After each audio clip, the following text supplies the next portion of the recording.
Alright guys, it's Justin again, with another review. Sorry about the weird setup here. I didn't want to record over there. I felt like shooting it over here. This time I'm going to be reviewing the 1:144 GoGo Sazabi. This is a plastic kit. It is the Bandai's, or well, Gundam series Sazabi. It's just a different take on it. It's got different proportions. It's a little taller. It's a little leaner, and it is a Chinese kit made by the GoGo company. I've never built any of their other kits before. I don't really dabble too much in the knockoffs and stuff like that. I just picked this up kind of on a whim. Samuel was selling them. Samuel from Samuel Decal had a couple in stock, and I decided to pick one up. It was kind of cheap. Just to kind of have a look at it, and thought it'd be neat to build. So, the first thing I want to talk about with this kit is the couple of problems I've had with it, and then I'll get into the articulation, all that good stuff. The build was pretty straightforward. It was a lot of fun. It wasn't too much different than building a Bandai kit. If you've done one or two of those, or even if it's your first kit, it wasn't anything out of the ordinary, just what you'd expect. The plastic on this kit is a little bit softer, I'd say, than Bandai's plastic, and if you noticed, it's not as glossy. It's actually kind of rough in a couple spots, which I'm okay with, because I think that it made for a nicer cleanup on some of the parts.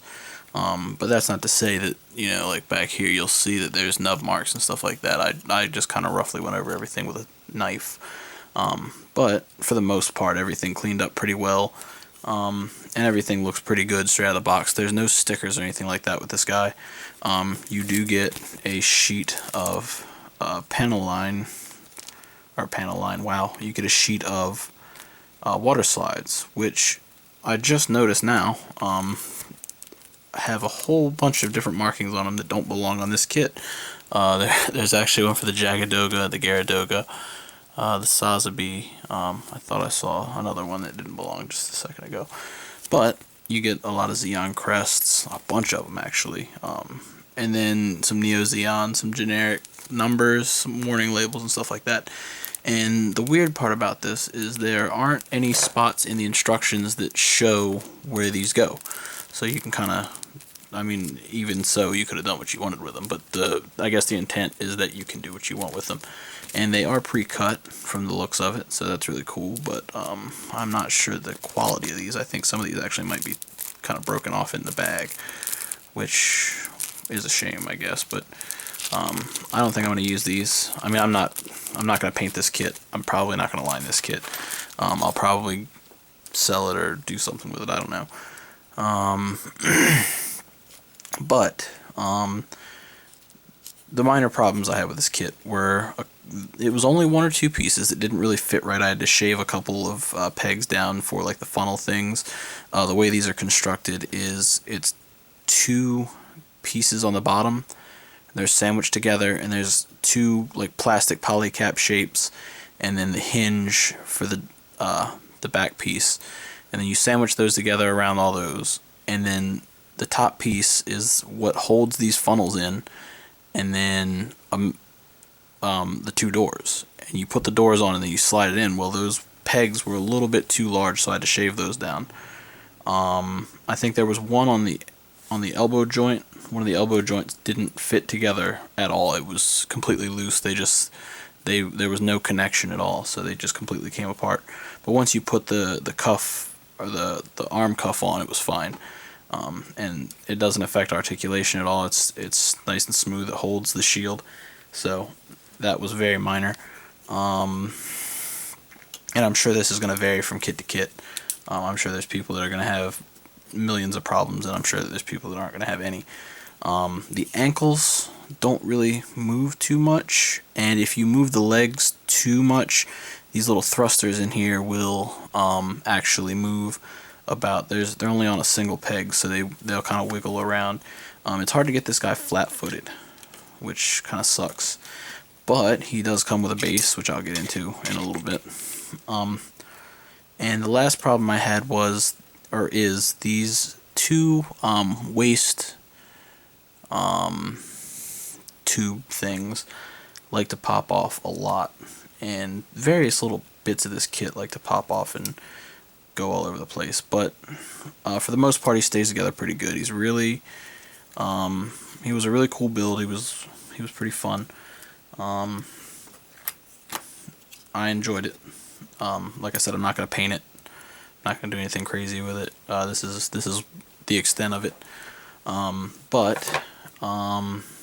Oh, there was one more issue.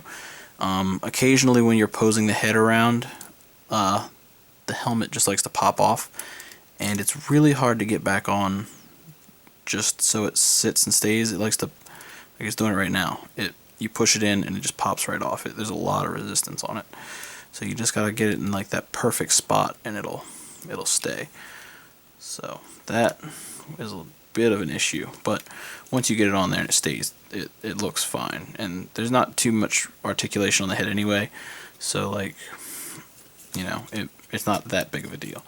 So the first thing I'm going to do is articulation, and the head really only turns that much, and that isn't because the head's bad or anything like that. It's just because the way it's constructed, these pipes here on the neck are part of the construction of the head, so when you move the head, they're going to actually move with it.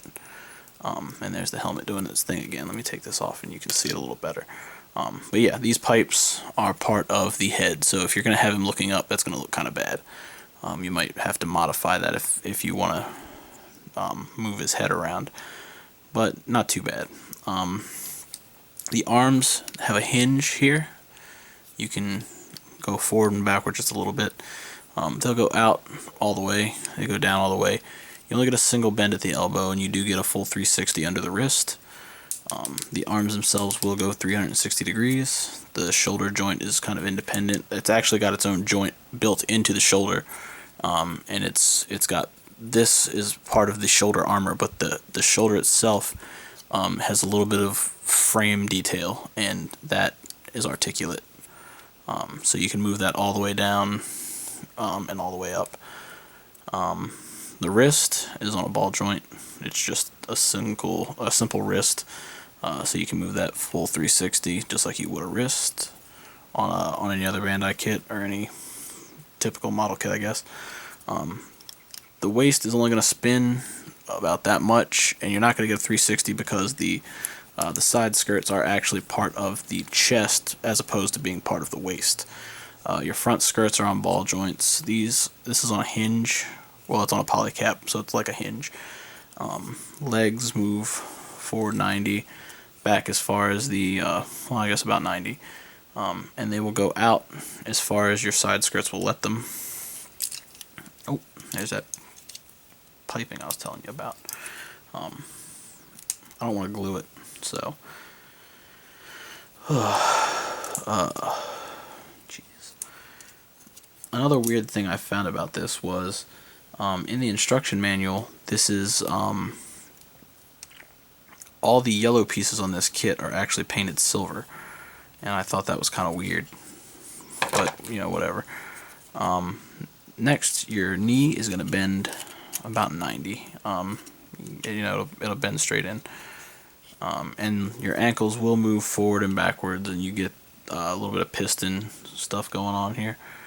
Not the best pistons in the world, but they do move a little bit.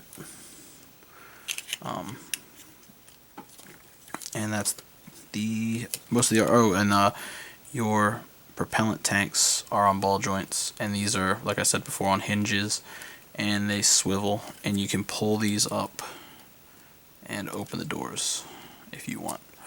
So there you go. As far as accessories with this guy, you get some really cool accessories. Oh, let's see if I can get this guy to stand back up normally. Another thing that I did, it's not really a gripe, but it's just something I did. The poly caps that these plug into, the side skirts, the instructions tell you to plug them in one way, and I plugged them in and noticed they didn't move too much. but I went with it anyway just in case there was some weird obstruction or something that I wasn't going to be aware of later. And there wasn't, but it severely limits the articulation on the side skirts. So I would recommend putting those in the normal way instead of putting them in backwards. The way I mean is that so the flat part is facing out instead of facing in. Accessories for this guy, you're going to get the shield, which is quite big and it's pretty nice. It's got a lot of back detail, so if you do want to paint, you don't have to mask any of this off. It's already done for you. It's got the 3 missiles, and it's got the axe, which unfortunately does not have any clear pieces to go with it. It's just this handle. And the way this attaches to the arm is you just kind of hook this in, or you clip it in rather, and you hook it around, and it'll snap into place. And then it's on this really interesting like hinge, so you can kind of maneuver it around as you pose it and stuff like that. So, and the hand holds it really well. You get a lot of poses out of it. It doesn't limit you too much because of that hinge, so there's a lot you can do with it. Works really good. Now if I can get the shoulder back, there we go. The other main accessory is the beam rifle or assault machine gun or whatever this thing is. It looks like a machine gun or a rifle of some sorts, but I'm not familiar with the Sazabi's weaponry, so and it comes with one trigger finger, which is switched out with this closed fist. You just plug that in right there, and he holds it no problem.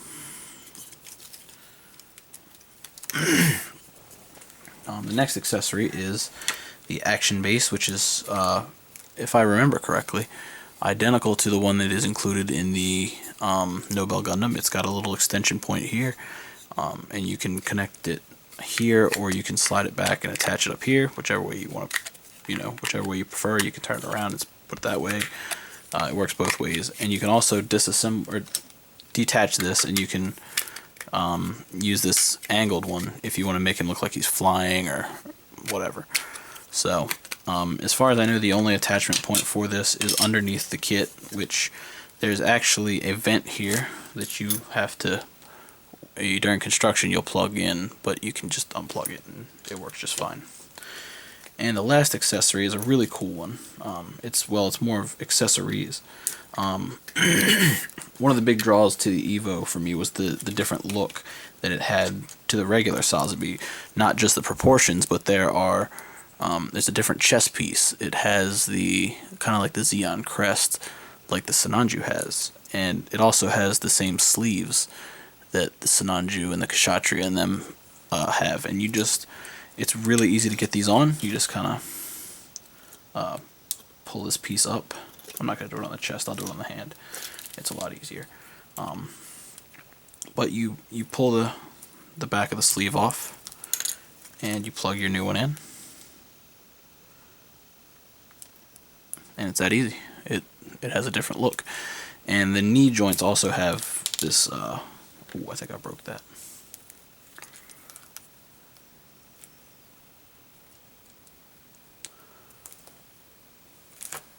Did I?